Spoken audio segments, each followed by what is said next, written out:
اور ان کی مغفرت کی دعا مانگ دی۔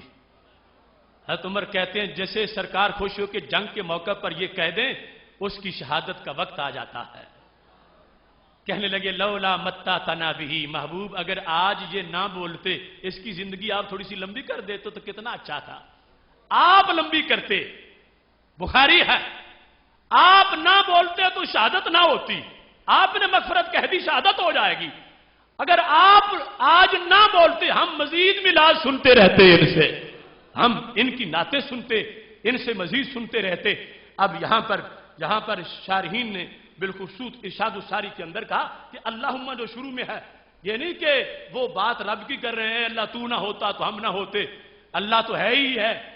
بات کس طرح کا؟ اللہم یوں کا ہے جیسے بات کرنے سے پہلے بسم اللہ پڑھا جاتا ہے، اور بات کر رہے ہیں محبوب سے۔ محبوب تم نہ ہوتے ہم کہاں ہوتے، اے کہ پرتو تیرے ہاتھ کا مہتاب کا نور، چاند بھی چاند بنا پاک اشارہ تیرا، چشم ہستی صفت دیدہ آما ہوتی، دیدہ کن میں گر نور نہ ہوتا تیرا۔ یہ مضمون میلاد کا بیان ہو رہا ہے جو اقبال بعد میں اس کا ترجمہ کرتے ہیں۔ اب یہ ہے صحابہ کی ادا خالی کون سی ہے محفل میلاد سے؟ وہ تو ہر وقت کر رہے ہیں، ہر وقت، ہر جنگ، ہر تذکرہ، ہر جہت ان کی ہے۔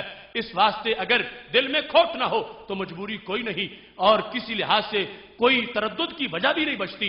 انسان کو کھلے دل سے نبی اکرم نور مجسم شفیع معظم صلی اللہ علیہ وسلم کی اس خوشی پر خوش ہونا چاہیے۔ جب ایک کافر نوازا گیا تھا تو ہو امتی غلام اور خوشی کرے تو وہ محروم کیسے رہ سکتا ہے؟ اس سلسلہ میں بخاری شریف میں موجود ہے، حدیث شریف 5101 ہے کہ ابو لہب نے جس وقت سویبہ کو آزاد کیا تھا، میرے نبی علیہ السلام کی ولادت کی اس نے خوشخبری سنائی تھی، تو انگلی سے اس کو آزاد کر دیا۔ بخاری شریف میں ذکر موجود ہے، عروہ کہتے ہیں وہ سویبہ تو مولا تو لے ابی لہب وکان ابو لہب آتا کہا، ابو لہب نے اس کو آزاد کیا تھا۔ اس کے بعد کہتے ہیں مات ابو لہب، ابو لہب فوت ہو گیا۔ اس کے خاندان میں سے کسی نے اس کو خواب میں بڑی اچھی حالت میں دیکھا، حالانکہ کٹر کافر تھا، مشرک تھا، اچھی حالت میں دیکھا تو قال لہ ماذا لقیتا، پوچھا کہ کیا خوش بڑے ہو، اچھی حالت کی ہے، کیا تمہارے ساتھ معاملہ ہوا وہاں پہ؟ یہ کوئی لیلا مجنو کی داستان نہیں، بخاری شریف ہے۔ ماذا لقیتا، ابو لہب سے خواب میں پوچھا دیکھنے والے نے تجھے کیا ملا، معاملہ کیسے ہوا؟ تو اس نے کہا لم القا بعدکم خیرہ، بس جب سے مرا ہوں روزانہ مجھے توڑی لگاتے رہتے ہیں، کوئی خیر مجھے نہیں ملی، عذاب کا سامنا کرنا پڑتا ہے۔ غیر انی سکیت فی ہذہ، لیکن اس سے مجھے پلایا جاتا ہے، سکیت مجھے پلایا جاتا ہے، فی ہذہ اس انگلی سے، کیوں؟ بے اطاقتی سویبتا، اس واسطے کہ میں نے سویبہ کو اس سے آزاد کیا تھا، باقی تو میرے لیے کوئی خیر نہیں ہے، لیکن اس سے چونکہ خوشخبری آئی، میں نے خوش ہو کے آزاد کیا اس سے، تو اس سے مجھے ملتا ہے جو پلاتا ہے مجھے، وہ دودھ ہو، وہ شہد ہو، پانی ہو، مجھے سکی تو اس سے پلایا جاتا ہے۔ اب یہاں پر ایک کافر بندہ ہے، اس کے لحاظ سے اس نے خوشی کی، حالانکہ کفار کے لیے کوئی تخفیف نہیں ہے، لیکن اس کے باوجود نبی علیہ السلام کی نسبت سے خصائص موجود ہیں، جس کا ذکر بخاری شریف میں تذکرے میں دیگر مقامات پر بھی ہے۔ یہاں پر ابن منیر محمد بن ناصر دمشقی جو ہے امام شمس الدین، انہوں نے اس حدیث پر بحث کرتے ہوئے یہ لکھا، کہتے ہیں اذا کان ھذا کافرا جاء ذمہ بتبت یداہ فی الجحیم مخلدا اتا انہ فی یوم الاثنین دائما یخفف عنہ للسرور باحمدا فما الظن بالعبد الذی کان عمرہ باحمدا مسرورا ومات موحدا۔ یہ 3 اشعار اس پر انہوں نے لکھ دیے، کہتے ہیں جب یہ پکا کافر تھا اور کافر ہی مرا تھا، اور تبت یدا ابی لہب، تبت کے ساتھ اس کی مذمت بھی آئی ہے، وہ ابو لہب جو ہے بے تبت یداہ فی الجحیم مخلدا، دائمی جہنمی ہے، اس کا ذکر آیا